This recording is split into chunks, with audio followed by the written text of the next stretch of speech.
Yeah, because all God's children got Santa Claus makes a whole lot of sense. All right, so I'm going to start from this point. Probably it's that too, you know. I mean, it goes a lot of different ways. But just remember that Santa Claus wasn't in a band.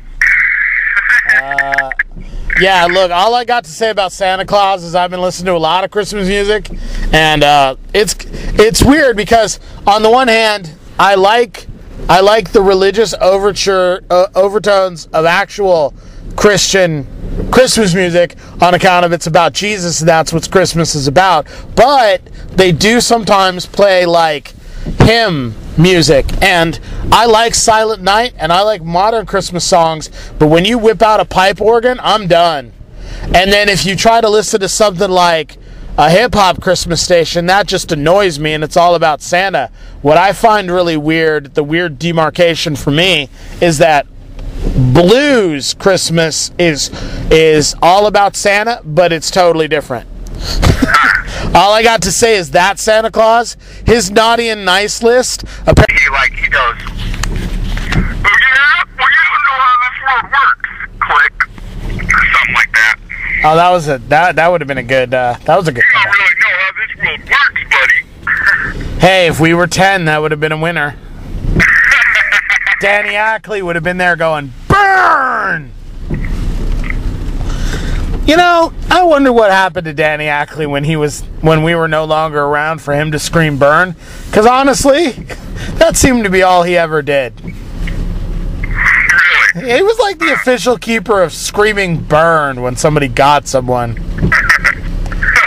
That's one of the reasons I thought that 70s show was so funny. Do you believe that Alan Spawn still very occasionally talks to Danny Ackley? Alan Spawn is under the impression that the last 2 times he has talked to me on the phone, he's been talking to Lisa, pretending to mimic my voice. I'm pretty sure that if I told Alan... Well, man. One of those times was the time where he told you about the whole hot dog situation. Lisa told me about the whole hot dog situation, and that was just the thing about Lisa talking about a relationship with Alan was it was always fun for me because every single time I pretty much figured that I understood how bad it sucked, she would trot out some other thing. Like when she was talking about Alan knew this homeless guy and he tried to approach her and say, look, here's the deal. If you strip for him, he can and then let him jack off, he will give me half his drugs. And I've kind of got this new impression of what that whole evening was about, and I'd share it to you, but it would bore you to tears. No, go right ahead. I just think that she was trying to figure out whether I was into dominance or submission, and in fact I'm into equality. Oh. Based on what? Just a whole bunch of things. No, okay. So, well, I mean, it's an That's why I figured it would just bore you to tears. Fair enough. So, do you feel like you've pretty much, Absolutely. I think we've covered everything now. I might think of something later, and then it'll be even more minor addendum. Okay, well... So, how did you like the Spawn story? Was that was up your alley? It doesn't seem like it was as up your alley as I thought it would be. No, it's a pretty good story. I'm actually just a little tired. I'm, getting off work in 20 minutes, so... But I also... it's there again. It's one of those reactions. It's like when I found out that Lisa played tapes of me to you. I was just a little surprised because she was really adamant that she hadn't done that, and she was practically on the floor with laughter.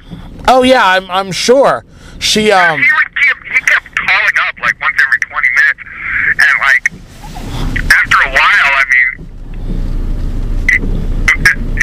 She wouldn't even pick up. She just let him leave messages on the machine, and then she erased the messages.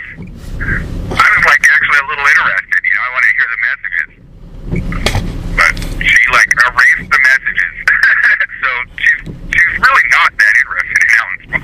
Oh, I would honestly say that Apparently, that's I mean, she erased the messages. that's pretty much something that I would, almost say for another podcast.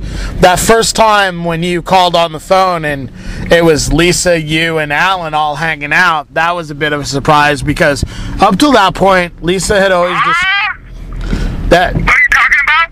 That time you called me on the phone, you're on the payphone, and Lisa was bringing you a phone. Oh, that one. Yeah, okay.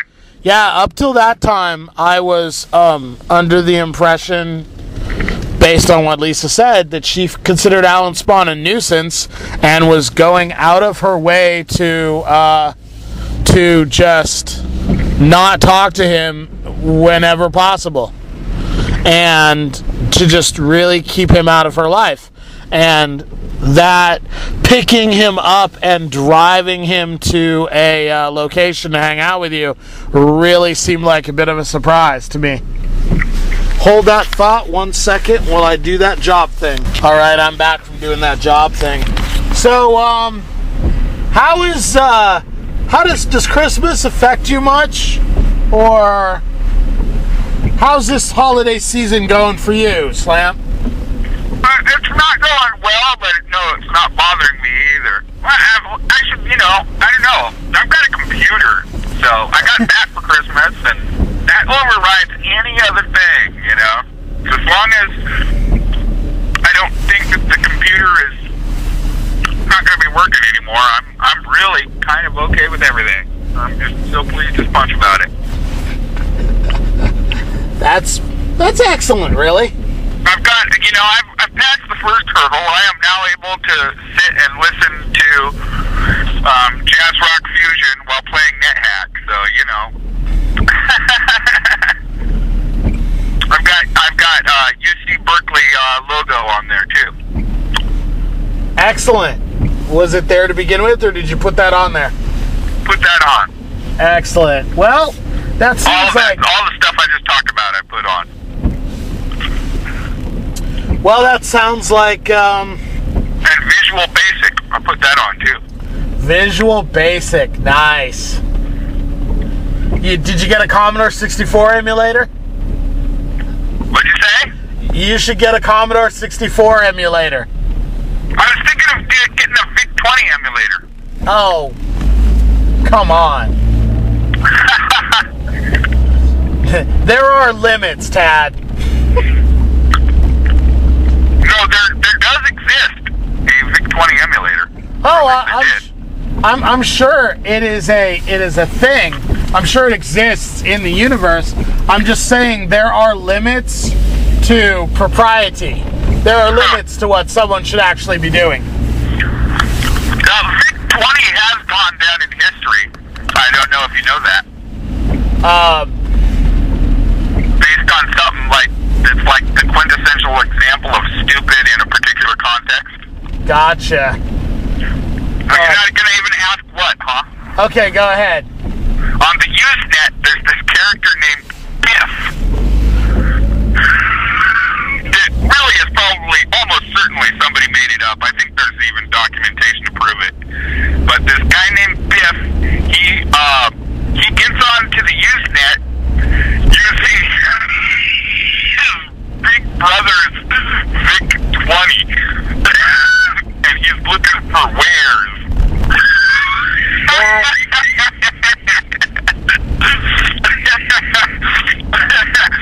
types in all caps. I would say... I don't know if you've heard about this shit. I would say without a doubt that is completely made up. What do you mean? I didn't make up the story. No, I'm saying the story is completely false. There is no way that somebody could be on the internet with a VIC-20.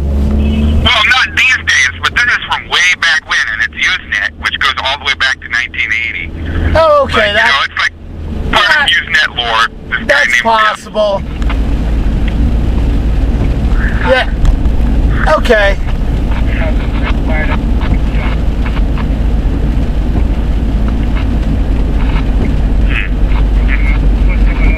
So, at any rate, well, get my VIC-20 emulator, because that's the last computer I had, so it kind of makes sense in all kinds of ways. Oh, man. This is only the second computer I've ever owned in my life, and the first one was a VIC 20.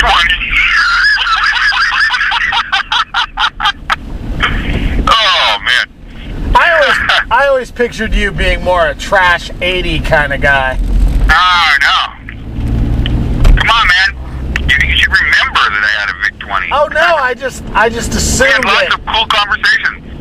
You even told me one time that there was a way to make that goddamn print smaller, but I think that was a lie. I checked a lot of different places, and nobody ever said that that was true. Well, Other than you. I just don't think it works out pixel-wise, you know?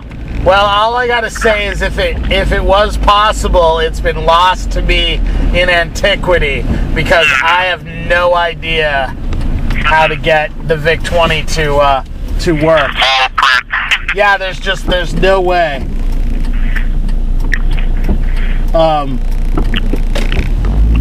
Have you ended the podcast yet?